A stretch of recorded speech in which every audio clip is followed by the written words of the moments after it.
What is up, fellow bench warmers? Welcome to your daily fantasy quickie.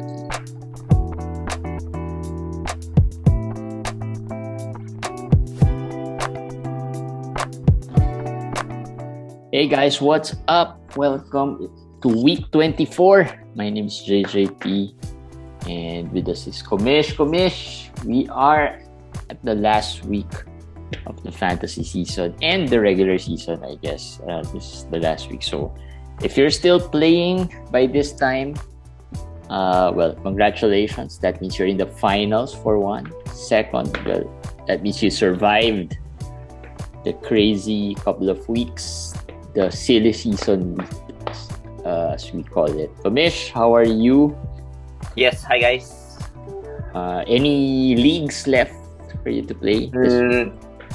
Roto League left.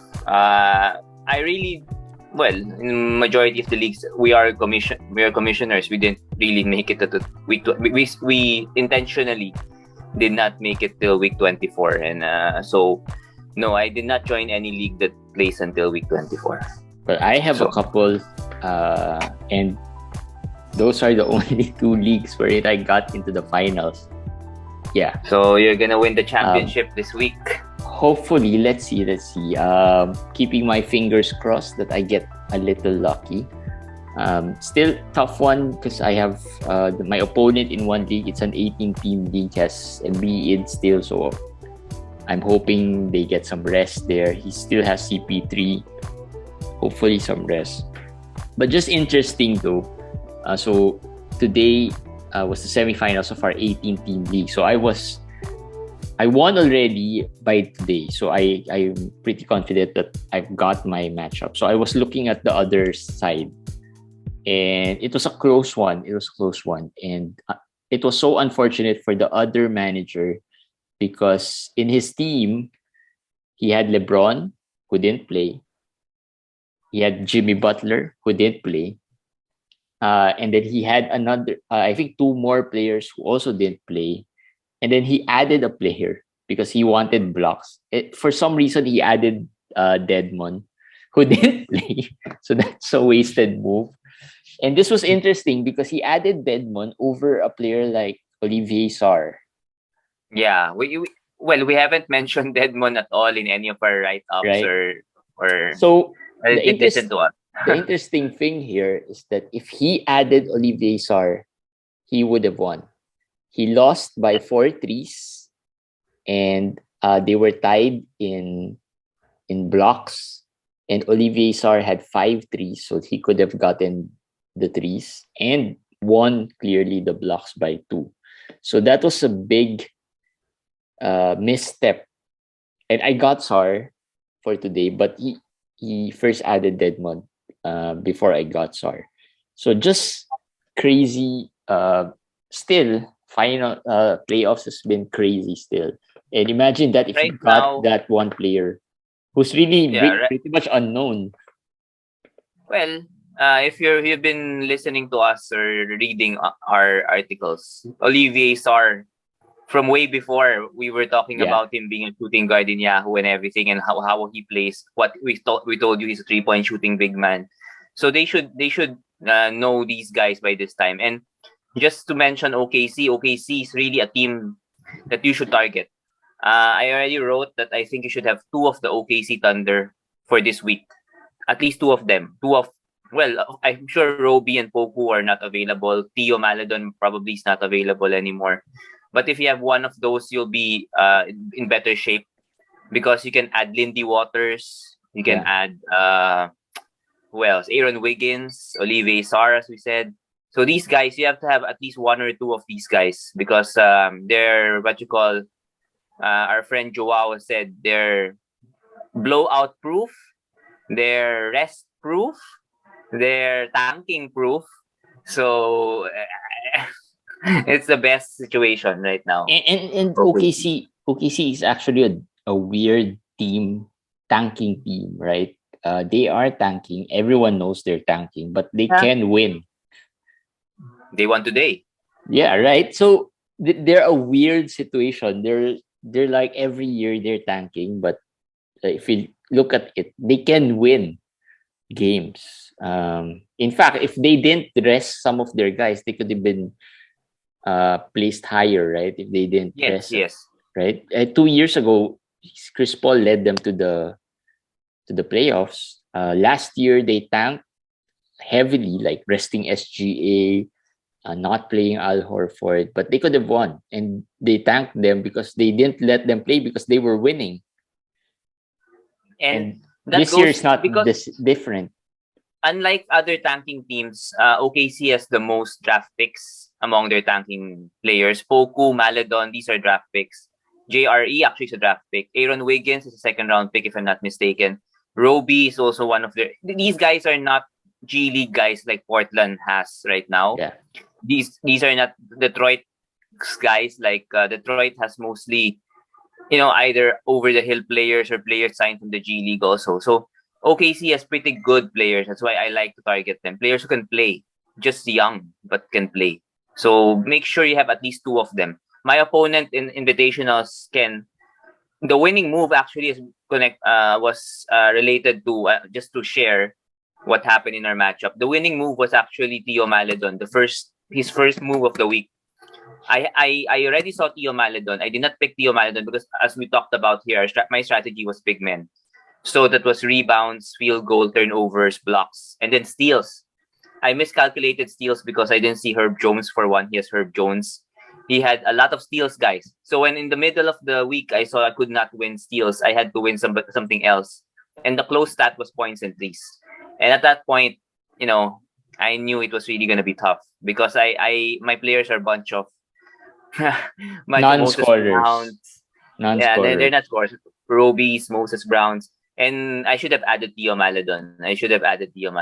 So Actually, that's a lesson. That's a yeah, lesson. Even if you're not targeting small guards stats, you have to have guards still in your yeah. lineup. And you never know. You will need the points of Maledon or maybe something else. The threes of Theo Maledon helped him also. Actually, points and threes are two of the hardest categories to target, especially if you're not strong in them.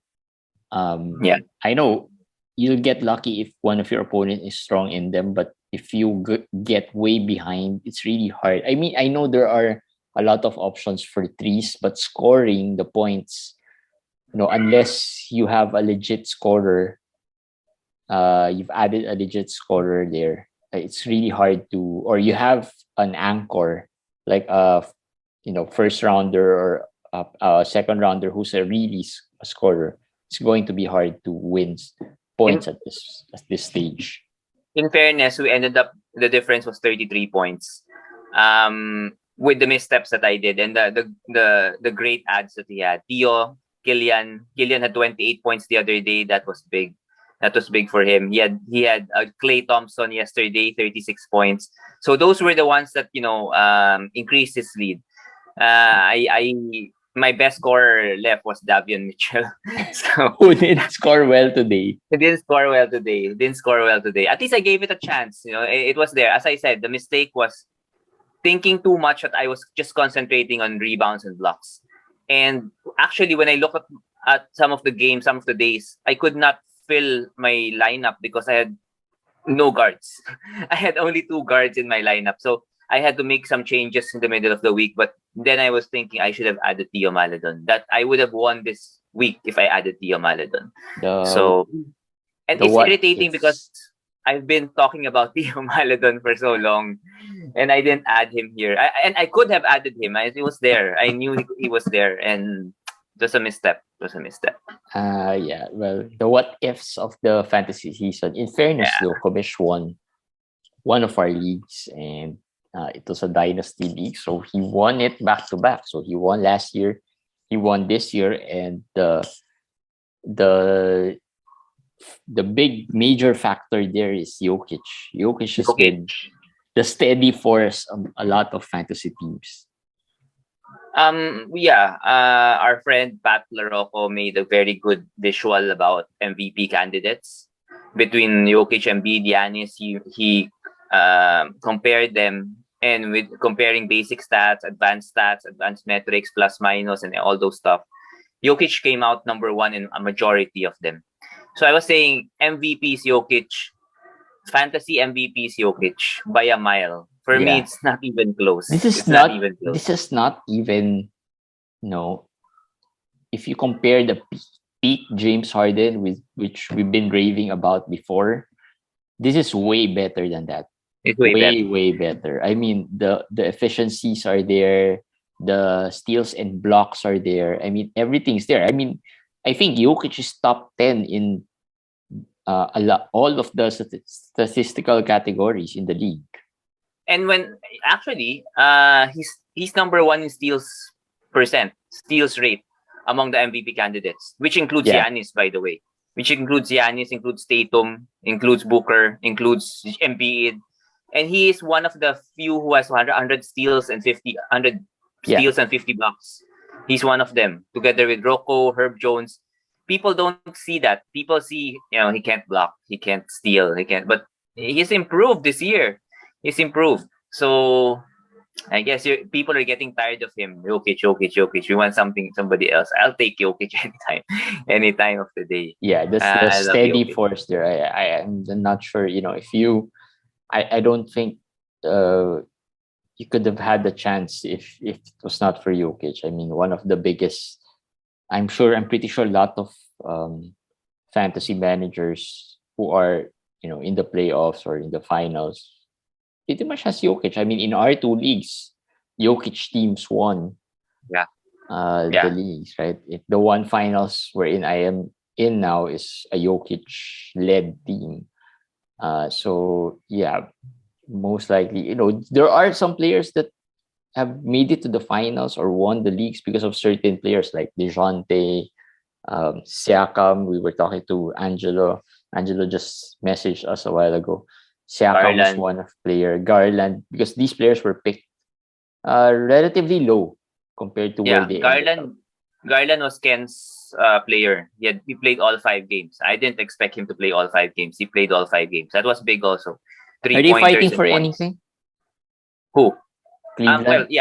Cleveland is fighting for something. Cleveland is still fighting for that top 6 slot. Mm-hmm. They're still there. They're still in contention. I think right now, if I'm not mistaken, they aren't they 7th? They're 7th, I think. Yeah, they're out of the top 6. So they want to get into the top 6. So they're still fighting for something. Yeah, that's why Evan Mobley wants to come back by next week. So by this week. Hopefully this week. By this week, 24, yeah. Jarrett won't. Jarrett won't.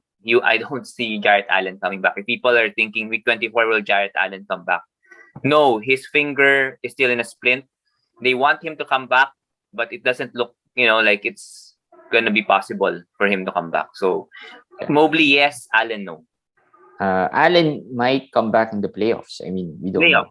Probably the playoffs. If they make it to the playoffs, I mean, they might end up losing in the play-in. But yeah, let's see. Let's quickly talk about the schedule for next week. No 5-game schedule for any teams. No 2-game schedule. So pretty much the schedules are even out among all the teams. Even the number of teams with 4 and 3 games are even. This week are quite even, like 16 teams with 4 games and 14 teams with 3 games. It's jam-packed though because there's no game tomorrow. There's no games tomorrow because of the NCAA championship. So you imagine having so many games packed into 6 final days of the week. So that's gonna be exciting, really exciting. But we still have some quality game days.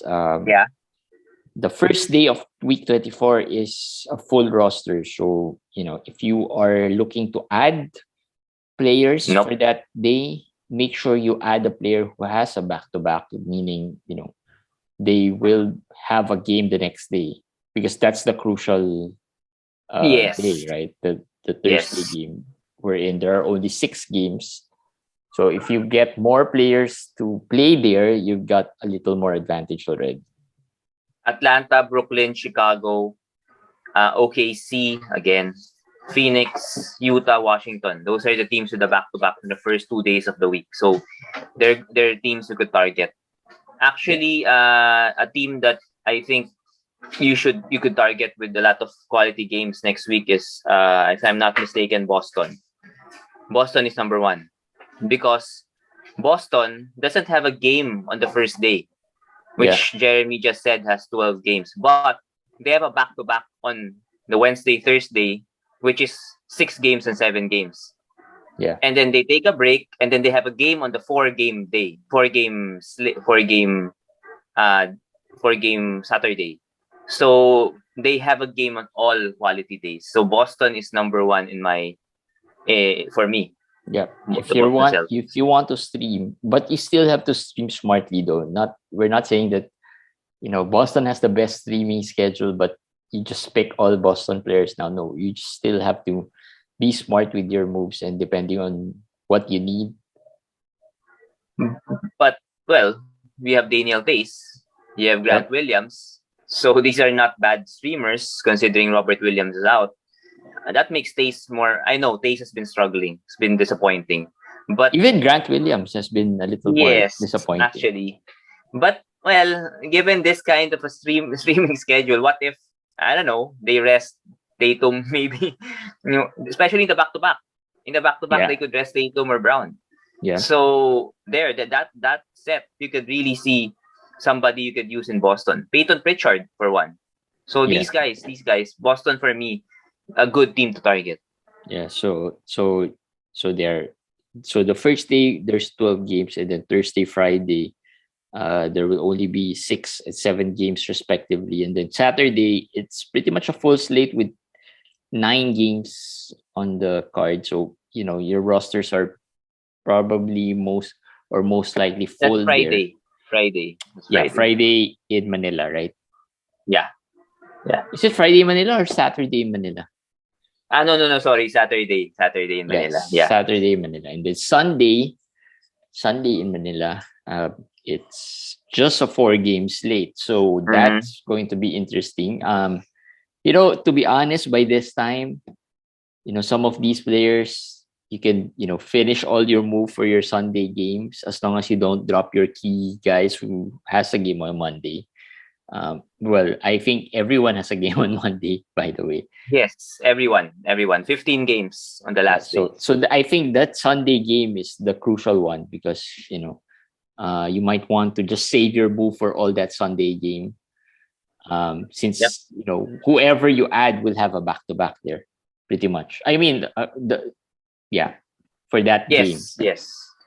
And the teams that you could see here that you could check on the Sunday. We put all teams that has a Sunday game that also has a Friday game or a Thursday game. So they have 2 quality games. They have a Sunday game: Golden State, Memphis, New Orleans, Philadelphia, San Antonio, and the Clippers. Yeah. So these 6 teams have a game on Sunday. They also have a game on another quality day, whether it's the Thursday or the Friday. They have a game there. So that's a tip. You can add them early. Don't wait until Sunday to add, because by that time, your opponent. Yeah, you can add them on the day before. Right? Yeah, I mean the day before. Yes. And Saturday. On the other hand, don't target 2 teams. Get very, very. If you, let's say, Damian Jones from Sacramento, Isaiah Jackson from Indiana, people will target them. If you have limited moves, be concerned, because Sacramento, Indiana plays the first day and has a 3-day break. 3 days, not 2 days, 3 days. That's tough. So yes, I love Indiana, I love Sacramento, but again, these two teams have probably the worst playoff schedule. Yes. For 3-4 weeks now, they have this long breaks in between, and which is very just annoying. Long. Yeah, and very long. And what makes it annoying is because they could have been teams wherein you could have lots of players to stream. Right? Yes. You have Isaiah Jackson, you have Jalen Smith, you have Goga, you have O'Shea in Indiana. In Sacramento, like you said, you have Damian Jones, David Mitchell, you have Dante DiVincenzo, Trey Lyles, right? These players are streamable. They are widely available in a lot of leagues. But unfortunately, their streaming schedule is not as good. But it's really having said that though, well, you might, get that one final play from Damien. I mean, if your opponent or one of the managers drop him, maybe insert him for one game. If if you need some If you have rebounding and 4 or drops. 5 moves a week, I think that's okay. You can Yeah. just add and then drop. If you have only 3, maybe No. one of them. Maybe I don't know. Maybe one of Damien and Isaiah Jackson. By the way, I think at this point, I just want to mention that I think O'Shea and Isaiah Jackson will get a better last 3 games for Indiana than Jalen Smith. It's looking like Indiana is moving towards these guys that they are probably going to sign or will still be in the roster next season. Jalen's chances of re-signing with Indiana is not good Well, because but it's Indiana. Let's not talk about Indiana now because they have a pretty bad schedule. yeah, they Who have a are pretty the bad players we schedule. can target in those that Sunday Monday game? Who has the potential to get some rest there? If we talk about the Golden State Warriors, of course, players like Otto Porter could be, well, they don't play back to back, by the way. Otto Porter doesn't play back to back. So maybe Damian Lee, deeper leagues. The Kuminga. the Warriors have a 3-day break right now. Actually, they have a 3-day break, and then they have 3 games in the last four days of the week, and a back to back to end it. Sunday and Monday, as Jeremy said. They would rest the last day, not on that Sunday. They will probably rest their players on Monday, the last day, and then on Monday that will be no Clay, no Otto Porter. Well, Draymond Probably played a back no. to back I today. don't think Poole plays there as well. Yeah, I think I he mean, if might they not. have nothing to play for, they'll probably rest Jordan Poole as well. We're not saying this is a guaranteed rest, but don't be surprised if it happens. So players like Yeah, Jonathan Kuminga, Moses Moody, those guys could have some value towards the last playing day. I mean, it can get crazy. It can get to a point wherein your top 3, 4 picks probably rest on that last day. That and it also could the get and that also the crazy. Clippers. The Clippers have a back to back versus Sacramento and OKC. Uh, I am 100% sure that OKC game you'll not see Reggie Jackson, Paul George, Marcus Morris, maybe even Zubac. Maybe Batum is out for sure. And remember what Covington and Amir Coffey did the last time. Yeah. So if you're in your last day, yes, you have a full roster. But if you want Amir Coffey, you want Isaiah Hartenstein, I think they're gonna be good the last day. Sacramento, OKC, last 2 games back to back with the Clippers. Will they rest?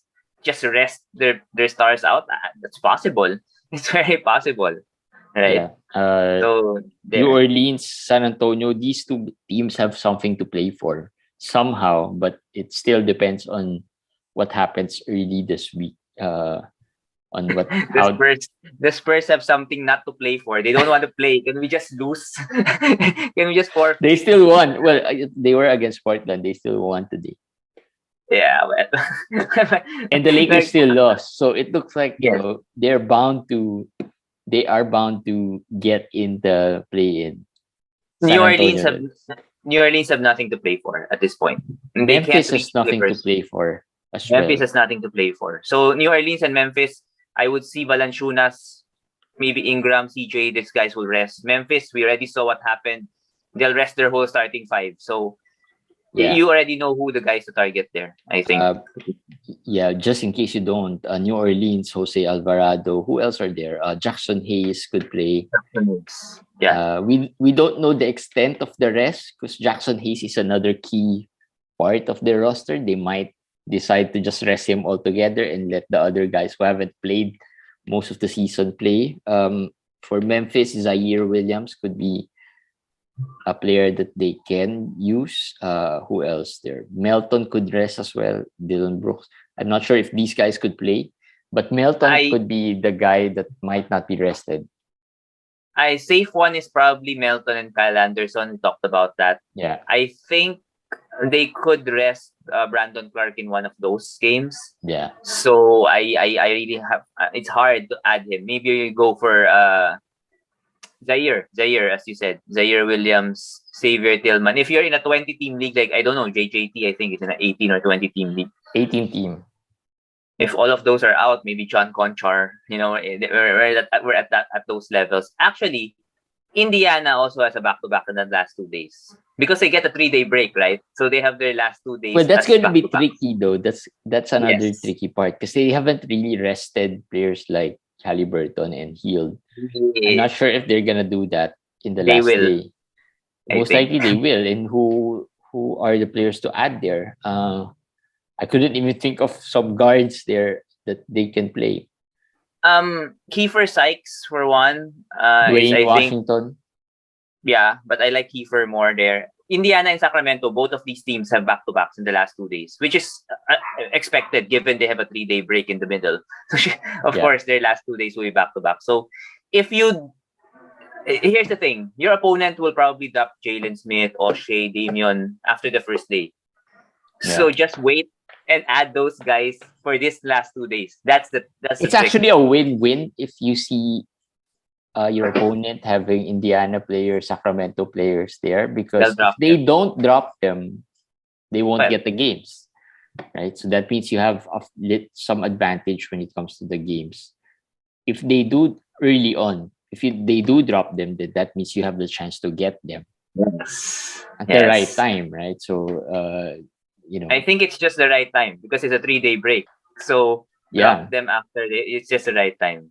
yeah. Yeah. So that could be a perfect situation. So just be wary about these things because, like we said, it's the silly season and part of the year, and most likely the player who can win you your finals is not the player you expected, not even the player you know, possibly not even the player you know. Like I said, players like Sar, players like Lee Waters. Lindy Waters. You don't know these guys. Not even did your Man. radar during the draft, right? So Lindy freaking Waters cost me a for all championship. for same here, same here. What's that? The invitationals? Did he The add? invitationals. The Maladon one was early on, but I was still winning. And then on the day that they had a back-to-back, I was thinking of adding 2 players. So I added McLemore and I was gonna add Lindy Waters. But I looked at Lindy Waters. He's small forward only. As I told you guys, I only have 2 guards. So I need a guard. So I said, okay, I'll not add Lindy Waters. Worst thing is, Ken added Lindy Waters. And then he scored 4 threes and 18 points and everything. And Lindy Waters, probably the unsung silly season hero. Oh, by the way, in Houston, Alperen Sengun could be unleashed in the final week well, yeah, of the Sengun came season. back. And looks like he could start the rest of the games this week. If you know what's funny, like Ken's lineup has 3 OKC players: Maladon, Poku, and Lindy Waters. So if you look at it, not this week, just in regular weeks, you'll say this is a weak team. I mean, they have OKC players. These 3 guys didn't even play a lot of minutes at the start of the season. Poku had a triple-double today. 17, 12, and 10. I know Poku and Maladon are somehow, good name recall. We remember them from last season. We actually had higher expectations for them this season, coming to this season. But, they just didn't play as much until the latter part.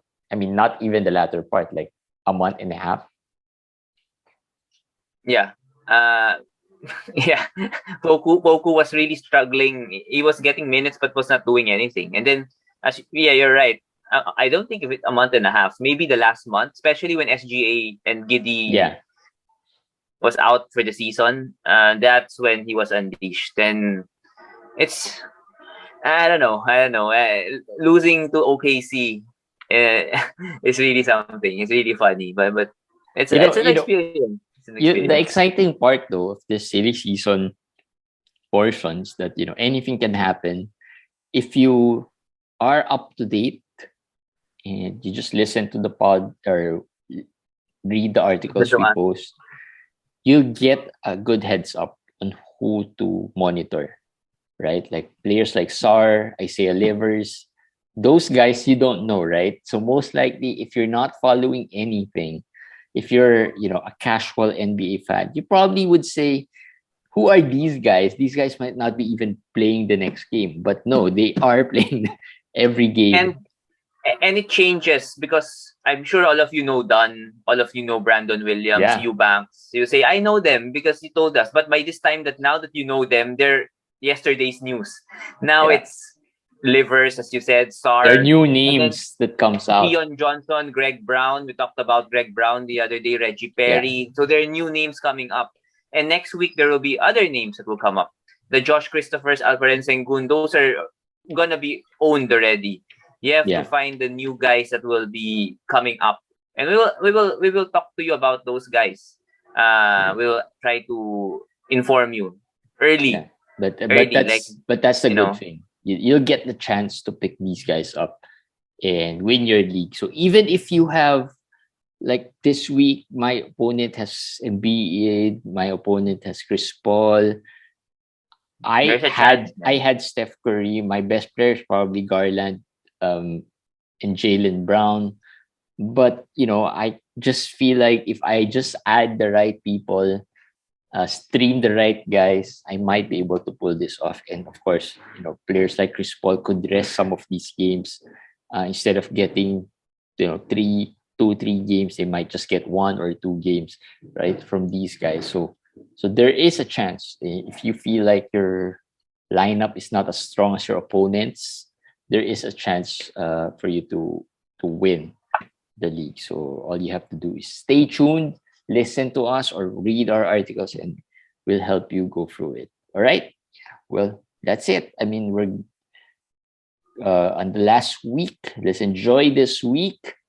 And it's been a long season. And then after this, we'll talk about the playoffs more, and the play-in, the playoffs, and that's another exciting stuff coming our way. And of course, our DFS, I think, still continues. We don't have DFS tomorrow, but we'll resume back with our DFS episode tomorrow for Wednesday's games. So we'll see you there as well. All right, guys, that's it for your Daily Fantasy Quickie.